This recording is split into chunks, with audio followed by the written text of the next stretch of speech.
Look at this story from the Mumilaaq News. Baffinland lays off 586 contract employees, halts planned work. And underneath it says, there is no date for remobilization at this time.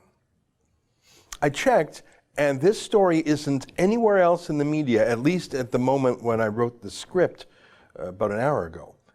Let me read from the story. Baffinland Iron Mines Corp. says it has laid off 586 contracted employees working at its Mary River mine. Of those contractors, 96 are Inuit and 490 are non-Inuit, the company said in an email to Mumilaaq News.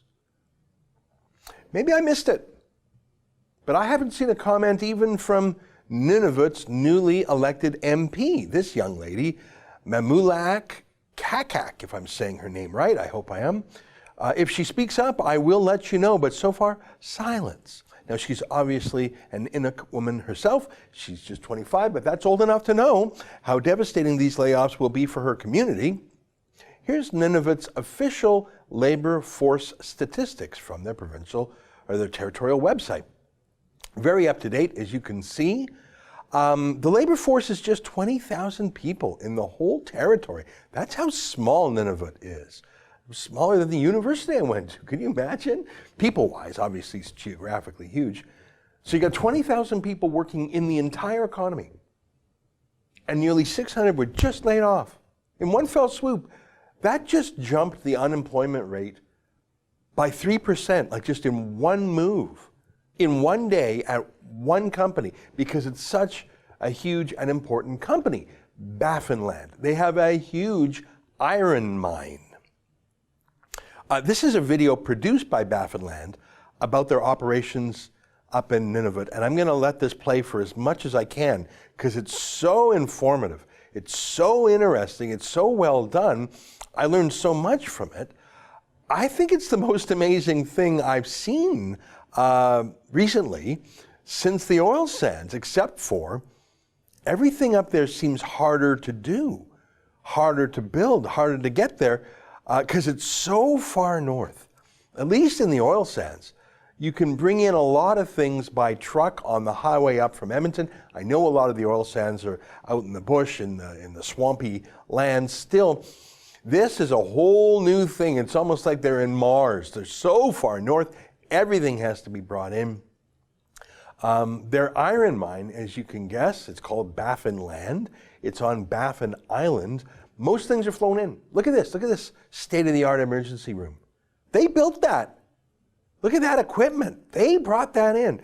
Some things have to wait for the sea ice to thaw, and they're brought in on a ship.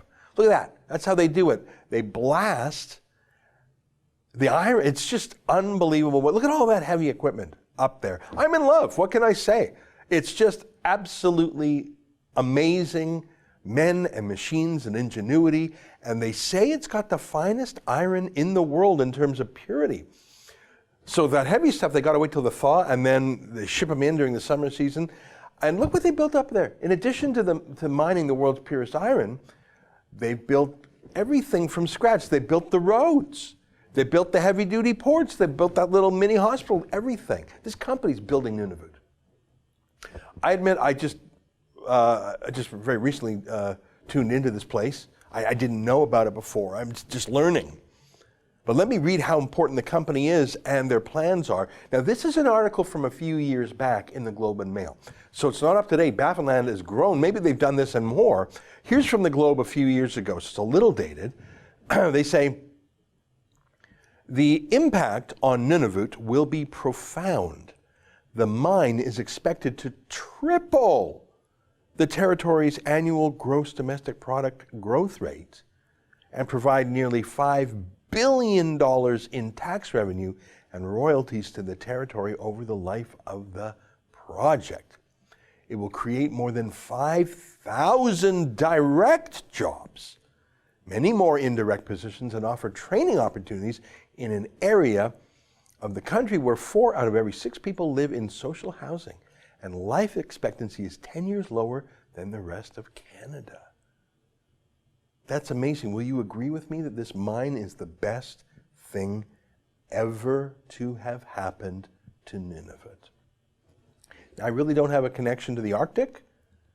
I've been to the Arctic Ocean once, the Beaufort Sea, but I'm immediately as proud of this mine as I am of the oil sands, even though I have no connection to it. I'm just proud that they're doing this. I'm proud that this actually happened. And frankly, I'm a little embarrassed that I didn't know about the scope of it, the scale of it. Look at this. Look at what they're doing. Iron. Look at the red.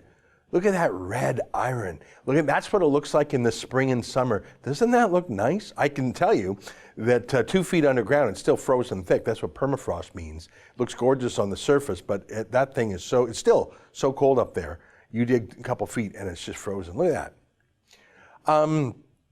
I'm still researching it, but if it really does employ as many people as the Globe and Mail projected, it is irreplaceable in terms of not just economic life, obviously, but what that Globe and Mail article talked about, all the things that come from it: jobs, training, and the moral and spiritual benefits of people working for a living rather than being on some form of government welfare.